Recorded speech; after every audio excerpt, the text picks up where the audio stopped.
Hey everyone, Daniel here. Hope you're doing really well. Today with us we have Elizabeth, who sent me an email on January 4th titled Conditioned Insomnia Question. She mentioned in the email that she was willing to come on as a podcast guest, so very happy that she was willing to do that. So thanks so much, Elizabeth. Yeah, thank you for having me. I'm really thankful for this. Oh, anytime, anytime. So yeah, just share with us what's been happening and we'll go from there.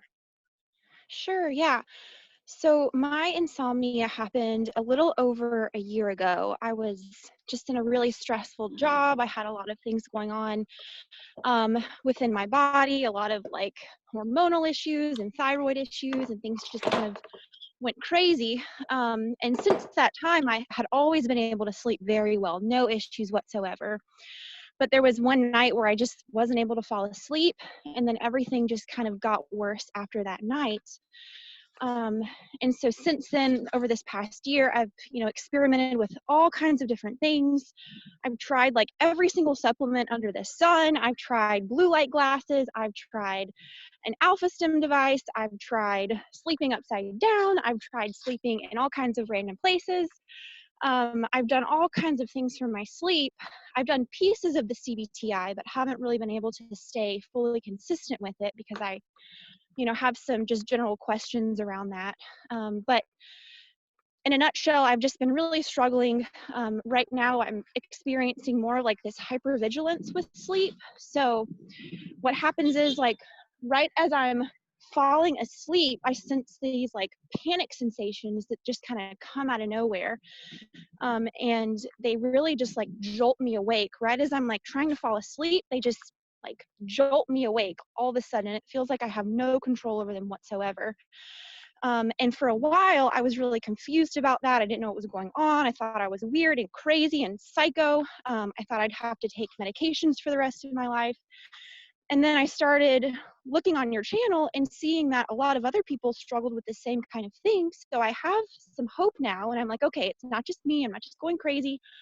But this hyper vigilance or these hypnic jerks that I think I'm experiencing, I'm just really frustrated with them because it's something that feels so out of my control. And when I try not to think about it and when I try just to let it happen, it's almost like it happens more frequently because I'm expecting it to happen. And so I think my general question is more so like, how do I really handle these things? And how can I use the techniques in CBTI to really address that? So I know I gave you a lot there, but that's kind of where I'm at in a nutshell. No, actually that was very, very concise and helpful.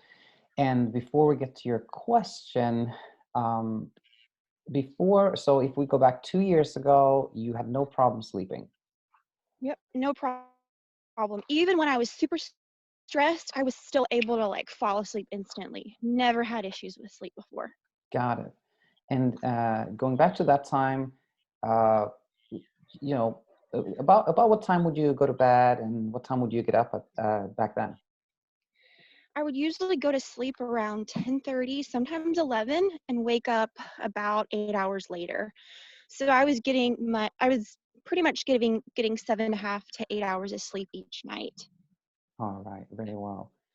And was there a particular stress that triggered that? It sounds like was there this like one completely sleepless night, or was it more like a gradual onset of having trouble sleeping? It was more of like a one night thing. I was just really stressed, ruminating over some things with work. Um, and just that was the first night where I just couldn't really fall asleep. And I just stayed up the whole entire night. And that happened for a few days. And then I was able to sleep again pretty consistently. I tried some CBD oil and some other things, and I ended up sleeping pretty well again for maybe a couple weeks, and then it just hit all of a sudden again, and I was never able to really get out of that. And I did that standard thing where, you get in the bed and you can't sleep, so I stayed in bed. I was spending like 12 hours in bed some nights because I was like, I've got to get it, and I'm going to give my body as much time as I can to get it. So I really reinforced the insomnia, I think, that way, because I would just Right. stay in bed and get really frazzled get out of bed. I was really rageful. I got so mad. So I think in those behaviors, I really strengthened it in that process. But then a few months later, I saw some changes. I did some of the CBTI techniques. I got out of it. I was averaging about 6 to 7 hours of sleep a night pretty well. And then I think something else just kind of happened and it relapsed and it got worse again. And now it's like probably back to where it was when I first started. I'm averaging right now maybe like 3 to 5-ish hours a night at most. I hear.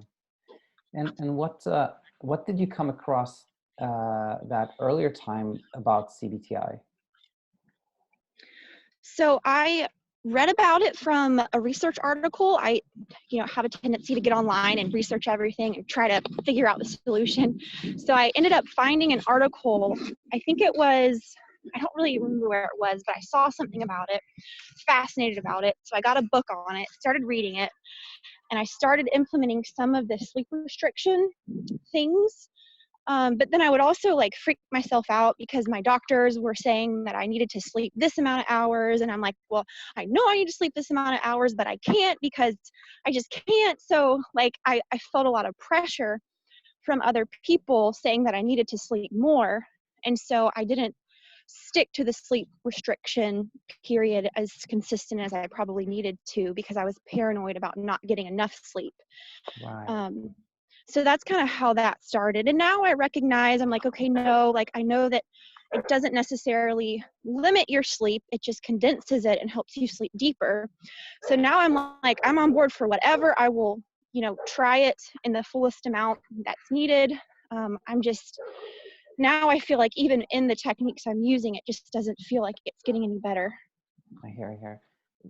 And just out of curiosity, what book were you reading?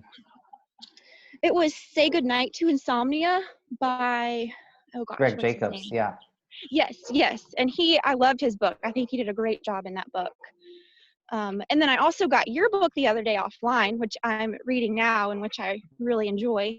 But I'm trying not to be like too diligent about researching everything because I know that can sometimes feed into it itself. So I'm trying to like do what you've been talking about in terms of like shifting my focus rather than researching everything under the sun. Absolutely. And I guess just a little bit for my own curiosity, how did you end up finding my channel? I was on YouTube searching for success stories of CBTI and trying to target these sensations that I was experiencing in terms of like the hypervigilance. Yeah. And I came across one of your podcasts where you are answering different questions. And I was like, oh man, this guy really knows what he's talking about. I'm going to see if he's going to he can help me with some of these things that I'm like wrestling with. Absolutely. So it really just was a Google search, a YouTube search, and then I really enjoyed the videos that you had posted. And now, so you've been listening to me and you read that book, etc. And what do you think is happening? Why do you think you have trouble sleeping as well as these hypnic jerks and sensations? I think in a way, I think that I am so preoccupied with getting sleep and trying to get the sleep that I need that whenever I start falling asleep, it's almost like my body is trying to tell me, hey, look, you're falling asleep, awesome job. But then once it does that, I like jolt awake and I have like these panic sensations. So it's almost like my body's trying to help me out, but it's not helping me out. It's making it harder. So I think there's some of that of just like, I'm just so preoccupied with the need to fall asleep. And I'm so preoccupied with not being hypervigilant that I end up being hypervigilant about the hypervigilance. And then that just kind of keeps me up. So I think I'm not sure, you might have some other ideas as well based on what you're hearing. No, I think you have a lot of insight, which is really, really good. And have you come across the 3P model? The BP model? So the 3P model. 3P. No, I don't think I have. Okay, good. Let's actually, okay, actually, before we talk about that, I want to ask you a question. how do you sleep upside down?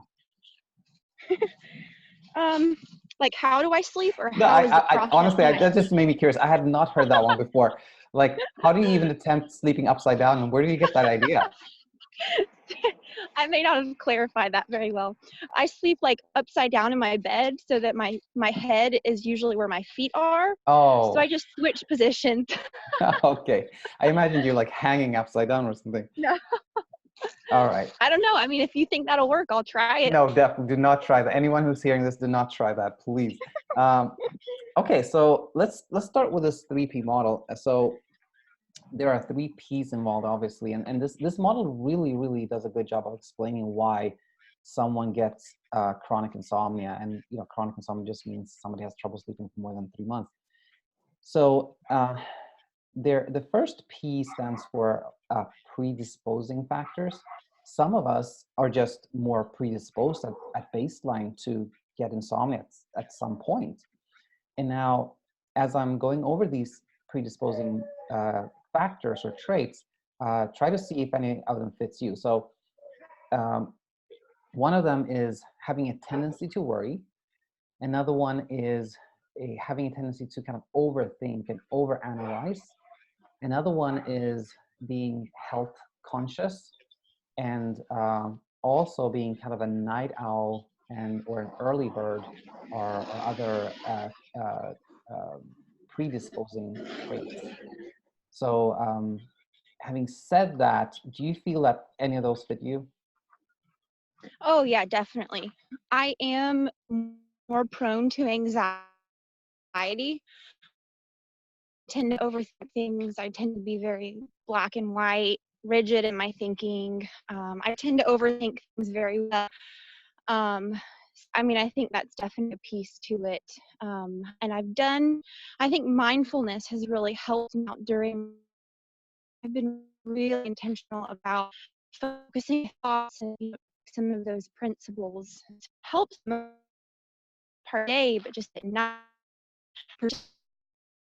particular P really with this.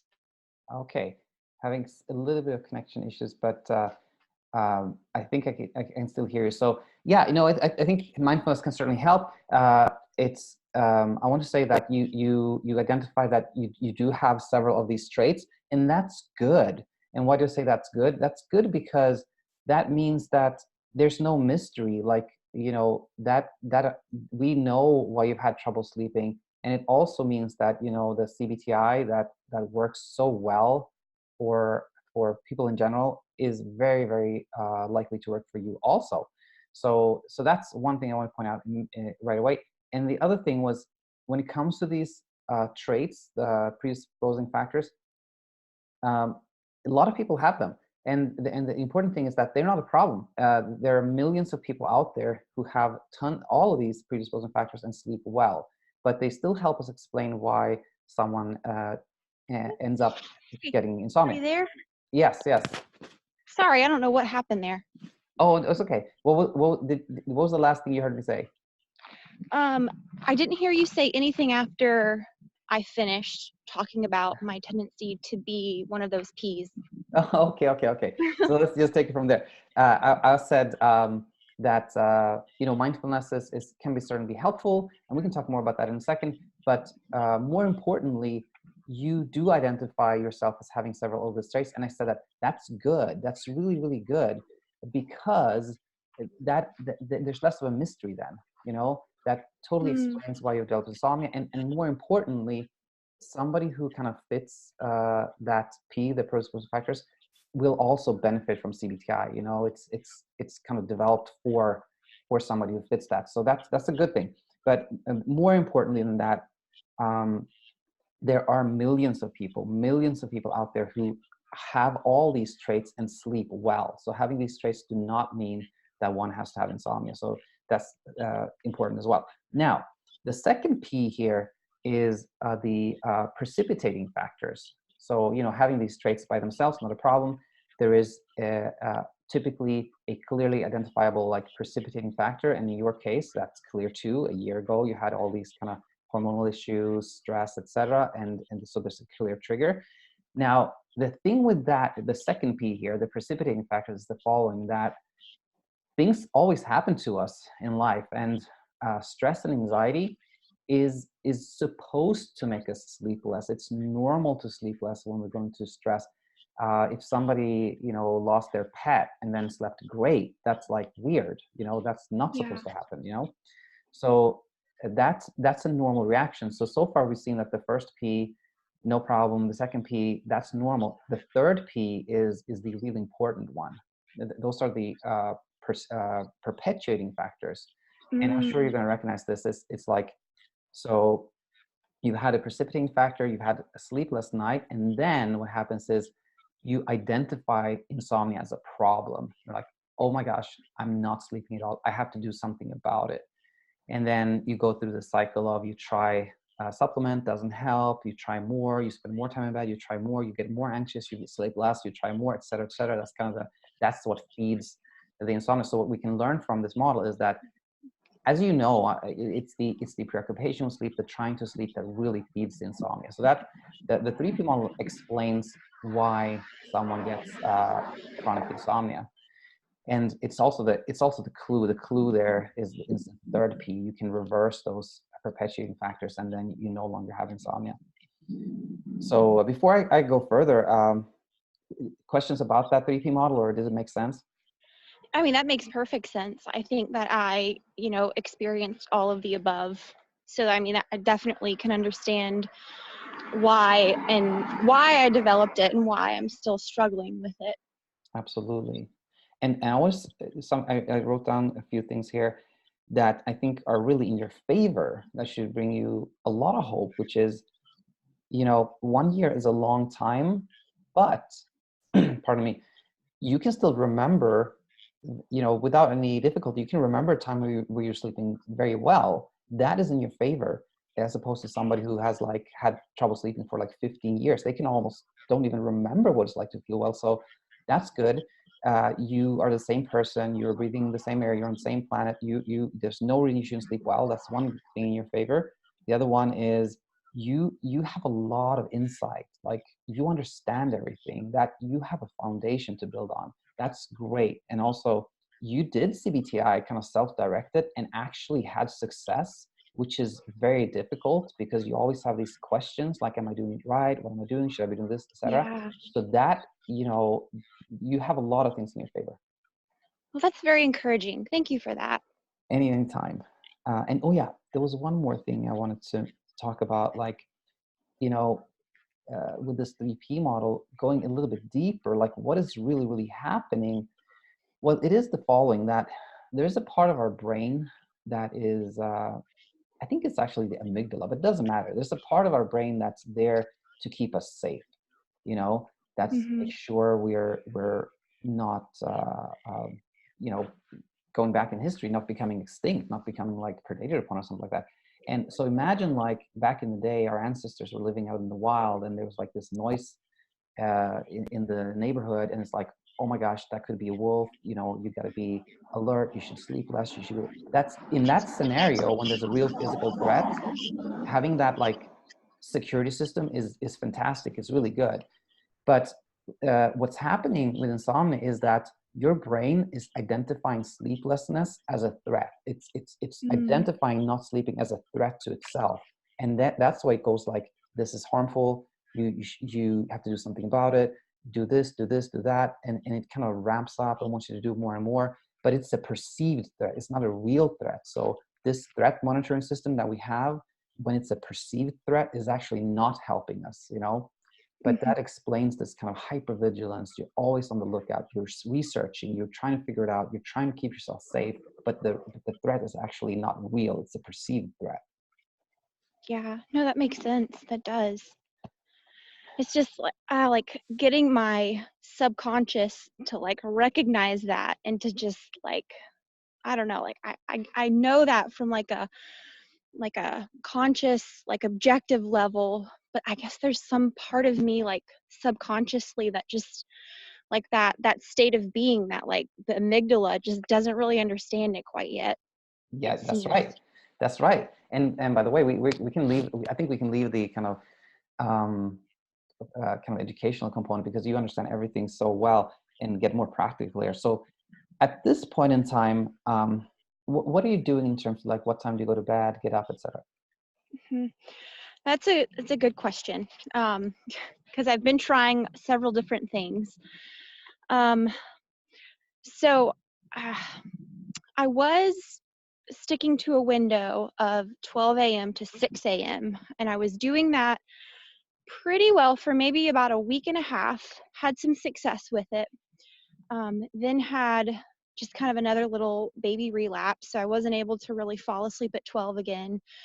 Um, and so I've been trying to like shrink my window um, to 5.5 hours or 5 hours. I've kind of been going back and forth between like shifting it from 5.5 hours to 5 hours, because if I do, I know that some people say you shouldn't squeeze it more than or less than 5.5. So I've just been trying to push my window back even further. But then what generally happens is that when I push it back the next day, like I'm so tired.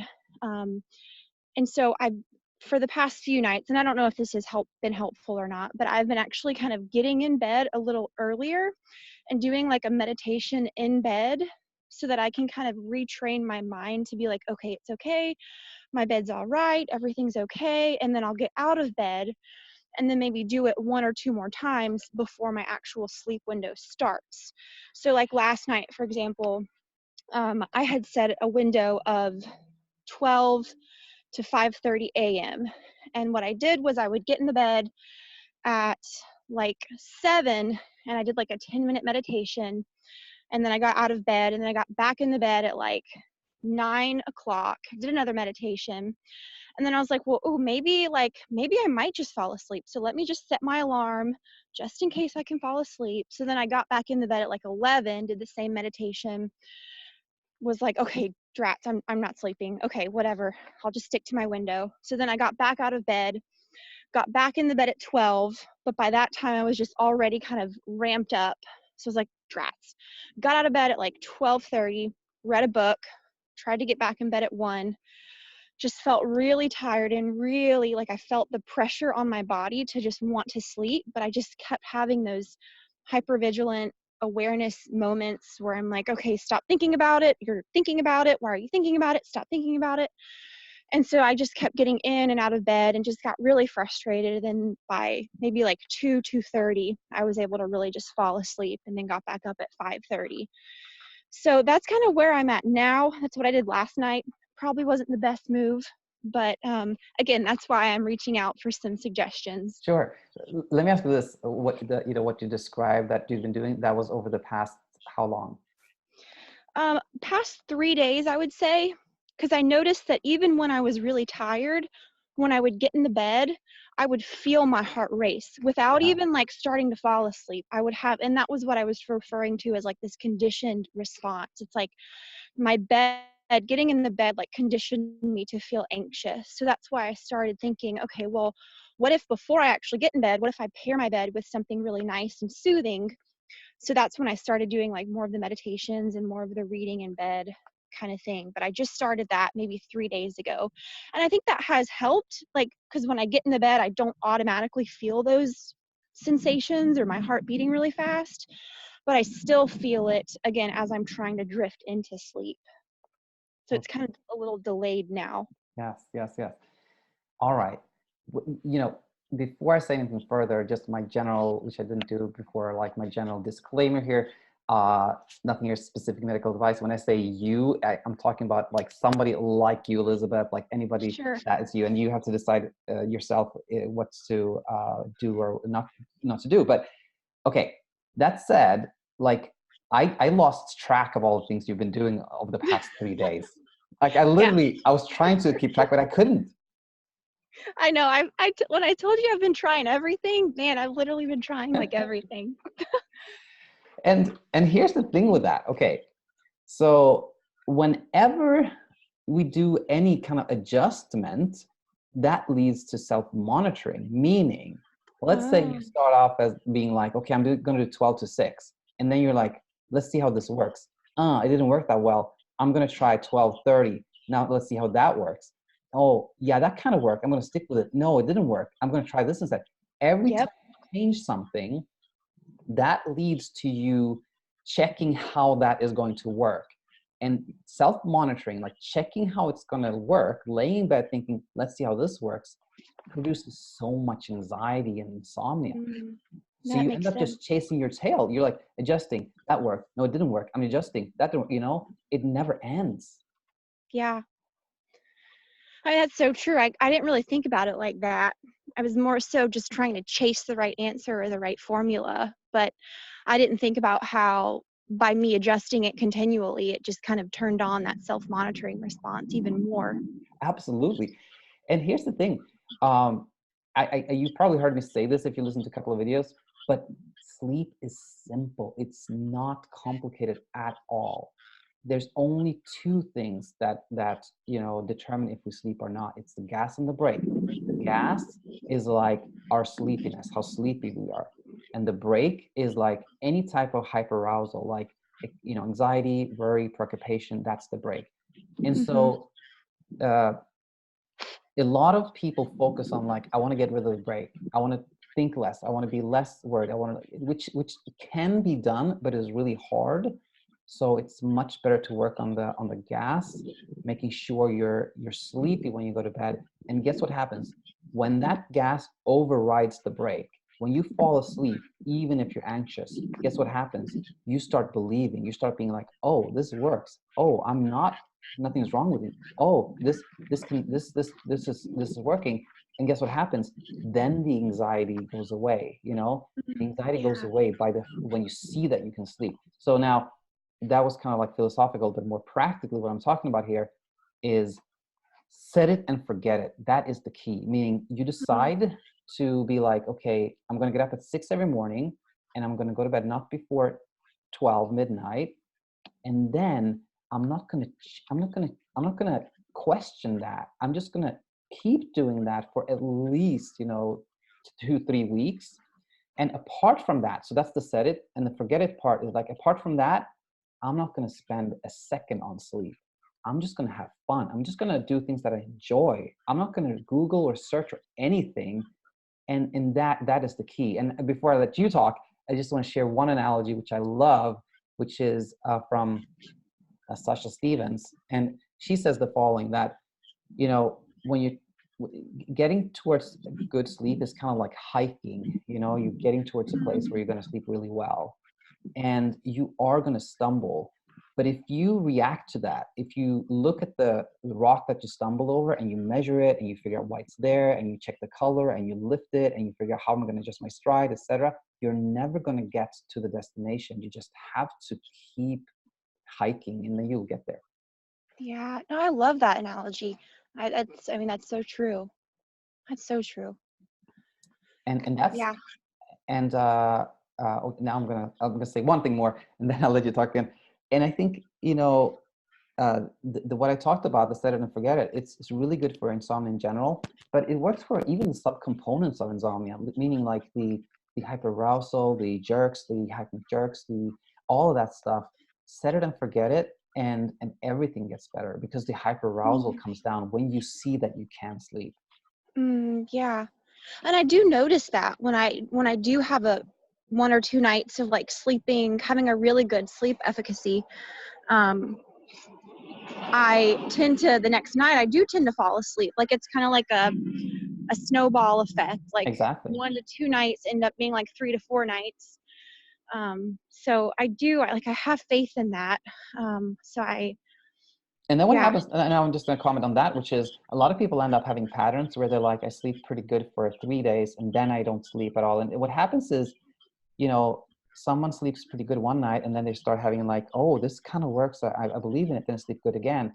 But then there's always that kind of residual doubt. And then they're like, oh, this is going to be the fourth night. Am I really going to sleep good the fourth night? If I do, then it's going to be amazing. But what if I don't? And then you don't sleep? All these patterns can emerge if you spend a lot of time. But again, thinking about it, but again, just set it and forget it. And over time, everything just gets better. Yeah. Yeah. Okay. Well, how would you recommend responding to like those hyperarousal panic sensations that happen like just, the falling asleep, and rather it just being like a hypnic jerk, it's more of like like almost like this fire like consumes me and just like kind of takes over, and my heart just starts going crazy. Would you recommend like staying in bed during those episodes and just kind of breathing through it and like just kind of moving into it and letting it wash over me? Or would you recommend me like getting out of the bed and like just using that as another component of like the sleep stimulus or the stimulus Stimulus control control, yeah. technique? Here's the thing. There's nothing one can do to control one's emotions or feelings. So anything that is done with the kind of direct intent of having less of those events is going to result in having more. So that's really important. Some people try to like, I'm going to breathe through it, I'm going to do this, I'm going to do that. That just brings more attention to the fact that you're having that thing, and it's going to make it worse. So a question becomes, these events that happen as you kind of transition into sleep, does it typically lead to kind of a prolonged state of wakefulness after that? Or is it kind of like it happens and then you actually fall asleep not so long after that? It usually leads to a prolonged state of me just being kind of woken up. It's like I have this mini panic attack, like a nocturnal type panic attack that kind of happens, that afterwards, if I'm like totally tired and totally wiped out, when I have those, it's almost like I've just had like 2 cups of coffee and I'm like ramped up. So it's really hard afterwards to fall asleep Yeah, like in the next 5 minutes at least. absolutely. Totally get it. And I think actually taking a kind of step back here, as you, I think you said yourself before, these events are, in my opinion, always hyperarousal driven. And how Mhm. can one decrease one's hyperarousal? Well, again, there's no direct approach. There's nothing you can do with a specific intent of decreasing hyperarousal that works. So it's all about like doing completely different things, like whale watching, you know, Huh. you I know, think I saw that on your site. I looked on your website and you had that listed, and I was like, "What? That's crazy." So can you tell me more about that? Like what that means? yeah, it just means I just picked whale watching because it's kind of out there. It's like, what do you mean whale watching? Well, the point is, if you do things during the day that are not part of your routine, but it's like fun, new, engaging, has absolutely zero to do with sleep, that is the key to not having hyperarousal. You know, anytime you spend on something that's just new and fun and engaging is time that you're not being hyperaroused. That is the key. That is the key. Okay. Okay. And like when you have insomnia, like in our conversation here, you want to go towards problem solving. Like, if I Yeah. do this, what should I do to solve this problem? The process of solving the problem is the problem. The process of solving the problem is the problem. I'm Yes, trying to wrap my head around that it's kind saying. of like this. Okay, I have hyperarousal. What can I do to decrease my hyperarousal? I can do this. Well, what if that? But how about if I do this? All that just increases hyperarousal. So the process of Yeah. trying Yeah. to not have hyperarousal gives you more hyperarousal. Mhm. So Mhm. again, that's kind of a little bit philosophical, but I think it's super important. But going back to you going to bed, if that happens, I want to say this: if you go to bed and you're about to transition to sleep, and then you kind of wake up, you kind of this alertness hyperarousal thing going on, and you have a sense, or you're in bed and you're kind of frustrated, anxious, you don't know what's going to happen, the only thing to do at that time is shift attention. It's like, pick up a book. You can pick up a book in bed that you read, or you can listen to a podcast, or you can leave the bed. But the point is, you have to do something that is unrelated to sleep, and that is not a sleep effort. Meaning, I don't. It doesn't work if somebody's like, okay, I feel really anxious, I'm going to read this boring book so I feel less anxious. That doesn't work. Yeah. It's true. No, Tried that. it has to be like, okay, I'm super anxious, I have to do something that I actually enjoy, and that's going to shift my attention away from sleep. That could be like watching a Netflix show, or calling a friend, or like doing some baking, or cleaning up the kitchen. I don't know, anything that's just like shift your attention away from sleep. Mhm. Mhm. Okay. Okay. That makes sense. That makes sense. Is there like a particular window of time? I think this is my last question. Like, is there a window of time that you would recommend for me to kind of like pick it and stick with it? Like, I mean, do you gravitate towards like 5.5 hours, or do you ever go below that? Or is it hard to like assign a particular number to someone? Or is this something that I just kind of need to figure out myself? Or what would you recommend aside from keeping that window consistent? Hey, that's good. You got it. Exactly. That last part you said, that's the important part. That's the important part. Yeah. If you pick 5.5 or 6 or 6.5 or 7, it doesn't really matter that much. I think it doesn't really matter that much. But to kind of give you some idea, uh, I've said before that if I would pick 6 hours for every single person I interact with, I think that would work great. 6 hours for some reason is like almost, it works great for everyone. And usually Mm, I've been sleeping like 7 to 8 hours in the past, so like I think 6 hours would be great. okay. So then I just need to stay consistent with the 6 hours. And then if I have those sensations, then if I need to just keep getting out of bed, shifting my attention, not focusing on it, not being like, okay, well, tomorrow I'm going to make my window like 3 hours, like just not trying to control it, or not Exactly. just letting it be.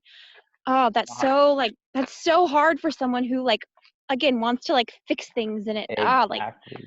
so this is like a good, like, it's good for me, but I hate it at the same time. I know. I totally see, why you would say that, because your every fiber of your body probably is like, I have to fix this. But the thing Yeah. is, the more you want to fix it, the worse the problem is going to get. So Yeah. keep that in mind. And I think here's the thing. Let's say you decide like, okay, I'm going to do up 6. I'm going to get up 6 a.m. no matter what, which is super important. I'm not going to go to bed before midnight. And things probably are for sure going to be like yo-yo. You're going to be like up and down, better, worse nights. But then you're probably going to hit, like before, like a streak where you sleep pretty good for like 3 nights. Okay, that's the time to be like, okay, build confidence. This is working. I can sleep. But then the fourth night, when you don't sleep at all, that's the important one. That's the super Mm, important one. That's super important, yeah. because then you should, if you do this, if you have that night where you almost sleepless and you don't react to it, you don't change anything, and 3 days later you sleep well again, then you have proven to yourself that you don't have to do anything. You don't have to change anything to go back to sleeping well again. That's so, so important. Hmm. Yeah, it's a good point. It's a good point. Yeah. And I mean, you that's so important, because I think that would be my night, because that happened before. I was sleeping for 5 days in my sleep window of 12 to 6, and then I had just a triggering night, freaked out, spazzed out, thought I was never going to get over this. And then next night, I think I went to sleep even earlier, ended up sleeping pretty well. But then that next night, I couldn't sleep. And that just kind of triggered this new kind of recent relapse. So, yeah, I mean, that makes total sense. It does. There's that part of me in me that just like is resistant to it. But I know that that's where change happens. Absolutely. I think speaking with Elizabeth, I think there's no doubt in my mind whatsoever that when you commit, if it's now, if it's in a month, or if it's in a week, whenever you do it, you're going to do really well. You're gonna look back upon this era and be like, oh my gosh, what happened that time? And I'm happy I'm sleeping well again and whatnot. But you're going to do really well. Yeah. Well, thank you. That's really encouraging. That's super encouraging. I really needed to hear that. And when that day happens, I'll definitely reach out to you Please and do. give you a huge shout out. Yeah, and before that too, if Yeah. if tomorrow or if in a week or 2 weeks you have any questions, just email me. And as you know, I'll super happy for any questions, and I'll answer them on my channel. Yeah. Well, thank you. I really appreciate that. Anytime, Elizabeth. Talk soon. All right. Thanks. Okay, Bye. bye-bye.